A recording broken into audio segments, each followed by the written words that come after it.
Chers tous, bonjour, bonsoir.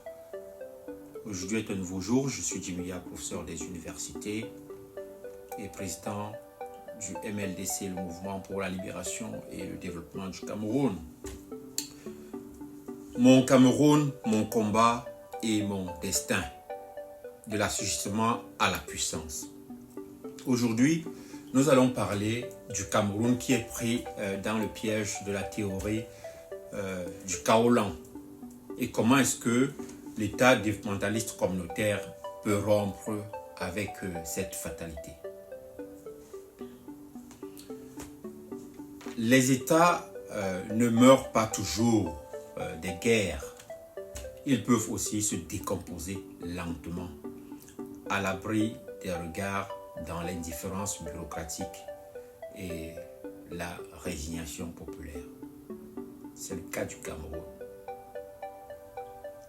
Nous savons que le Cameroun ne fait pas face à une guerre civile généralisée. Nous savons que le Cameroun n'est pas formellement en faillite. Et pourtant, il s'effondre lentement, silencieusement et systématiquement, comme la pourriture qui jonche toutes les villes du Cameroun. Ce processus n'a pas de nom dans les discours officiels. Il est maquillé derrière des taux de croissance trompeurs, des plans stratégiques sans ancrage réel et des mots creux ou théories creuses comme émergence 2035.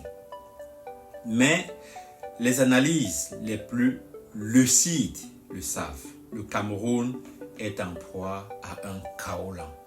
Ce concept que je vais expliquer ici et que j'explique aussi dans mon ouvrage permet de nommer l'indicible, d'analyser l'inertie criminelle et surtout de tracer une voie de rupture fondée sur une alternative radicale qui est l'État développementaliste communautaire, en abrégé l'EDC.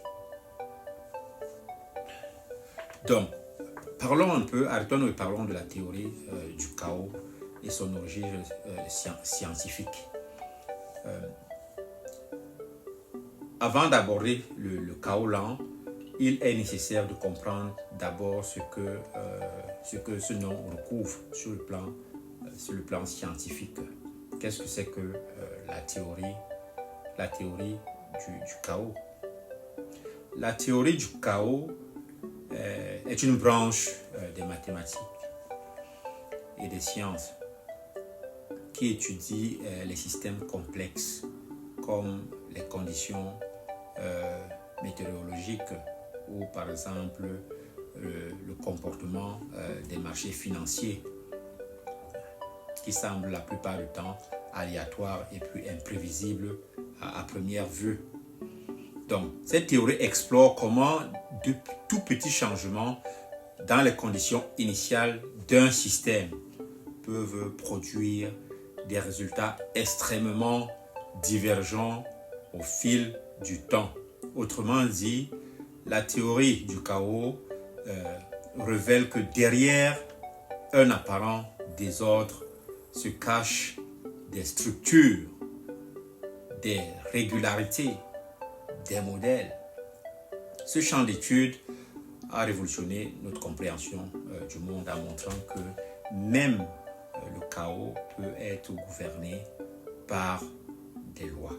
Et un des principes les plus emblématiques de cette théorie du chaos est ce que nous appelons l'effet papillon.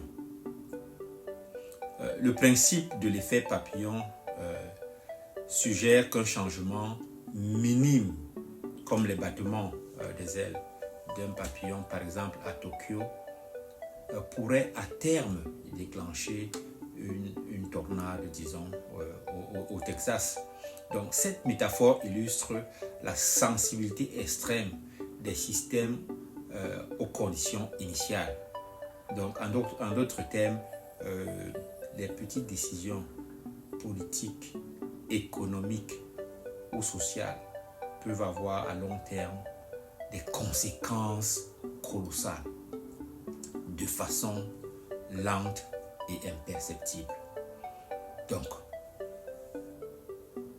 nous allons passer donc du chaos scientifique au chaos lent institutionnel. Le cas du Cameroun, évidemment. Donc, dans les sciences sociales, cette théorie s'est élargie pour décrire, et je l'explique ici, les dynamiques d'effondrement progressif. Le chaos lent en particulier désigne la désintégration silencieuse d'un système politique, économique ou social sans crise visible, sans crise immédiate, sans guerre, sans conflit, mais d'une manière irréversible et croissante. Et c'est exactement ce que nous vivons actuellement au Cameroun. Prenons un peu la radiographie du Cameroun, ou alors la radiographie du chaos lent au Cameroun, surtout économique. 1. Nous avons une économie de façade, sans productivité réelle. On nous parle de croissance 3,7%, qui était en 2023, 24, selon la BEAC. Mais cette croissance est extraversée, elle est non inclusive, non industrialisante. Selon l'Institut national des statistiques, plus de 80% de la population active travaille dans l'informel, dans des conditions précaires. Le secteur secondaire, qui est le moteur de toute transformation économique sérieuse, ne représente que 22% du PIB. Deuxièmement, parlons de la dette publique. Une dette publique qui est inefficace. La dette publique atteint plus de 12 000 milliards de francs CFA, soit près de 45% du PIB. Mais l'impact est invisible. Les routes sont défoncées, l'eau potable est rare, les universités sont sinistrées dans ce qu'on appelle toujours la poubelle. La dette finance la consommation politique par l'investissement structurant. Donc, le troisième élément, c'est une pauvreté structurelle. Donc, plus de 40% des Camerounais vivent sous le seuil de pauvreté. Ça, c'est même des chiffres minimes, avec des pics de 70% dans l'extrême nord. L'extrême nord qui vote toujours le président. Le taux de chômage des jeunes urbains avoisine plus de 30%, sans compter le sous-emploi qui est totalement déguisé. Le quatrième élément, c'est une économie qui est extravertie et dépendante. Le Cameroun exporte son bois brut, son cacao, son pétrole et importe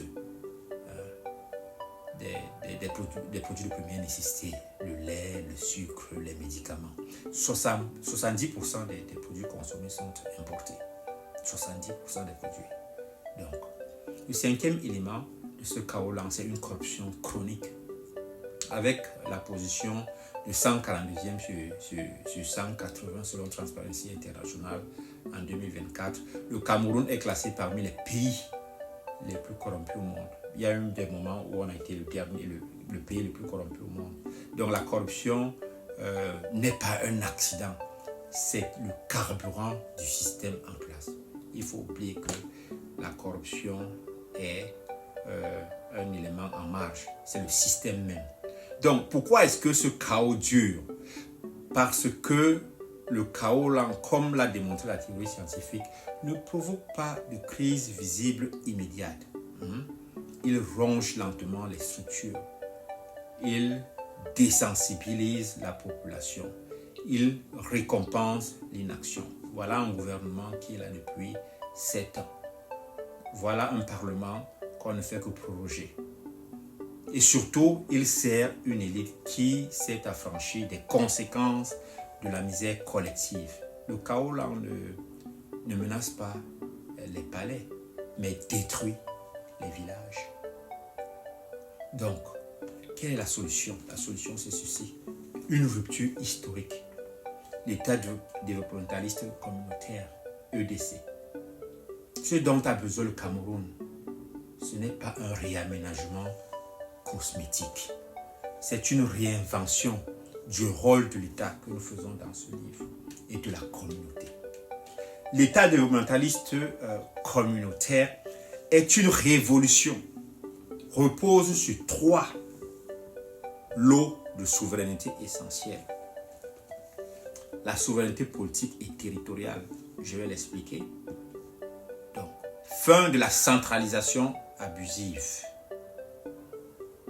Gouverneurs, élus, assemblées communautaires, sécurité assurée par des dispositifs enracinés dans les territoires. Donc, le deuxième élément, c'est la souveraineté économique et financière. Donc, dans ce deuxième élément, c'est la substitution aux importations, je vais l'expliquer. L'industrialisation à petite et à moyenne échelle dans les communautés. La transformation locale des matières premières. La création des monnaies communautaires au système d'échanges territoriaux. Ça aussi, je vais l'expliquer. Et le troisième élément de souveraineté, c'est la souveraineté technologique et puis industrielle qui relance les formations techniques et professionnelles, des partenariats technologiques sud-sud, un écosystème d'invention locale. Donc, que propose concrètement l'État développementaliste communautaire? C'est un plan Marshall communautaire que nous proposons dans cet ouvrage et dans celui-ci d'ailleurs. Un plan Marshall pour l'agriculture, l'énergie, les routes rurales, les banques communautaires locales adossées à des productions territoriales, de la fiscalité incitative pour les producteurs locaux. On fait des importateurs de luxe le passé. C'est aussi une démocratie économique. Chaque village décide de ses priorités par un budget participatif. Donc pour conclure cette théorie du chaos au Cameroun, il est maintenant possible de choisir entre cette fin lente qui détruit et ronge dangereusement notre pays, qui ne déclenche pas la révolte immédiate, mais qui prépare le terrain du désespoir collectif et l'effondrement final. Donc, nous pouvons continuer à subir ce chaos lent, où nous pouvons recréer l'ordre à partir de notre propre modèle, qui est l'État développementaliste communautaire. Et cet État développementaliste communautaire est cet ordre qui va détruire la confusion. C'est notre capacité, enfin retrouvée, à transformer les petites décisions locales en grandes mutations historiques. Comme le papillon dans la théorie du chaos, un village qui se relève peut faire s'effondrer un régime injuste. Un jeune qui entreprend peut réveiller une communauté tout entière. Un peuple qui s'organise peut renverser l'histoire. Le Cameroun n'est pas condamné à mourir dans le silence. Il peut renaître. Et il va renaître dans la dignité. Vive l'État développementaliste communautaire. Vive un Cameroun souverain, libre, communautaire. Je vous remercie.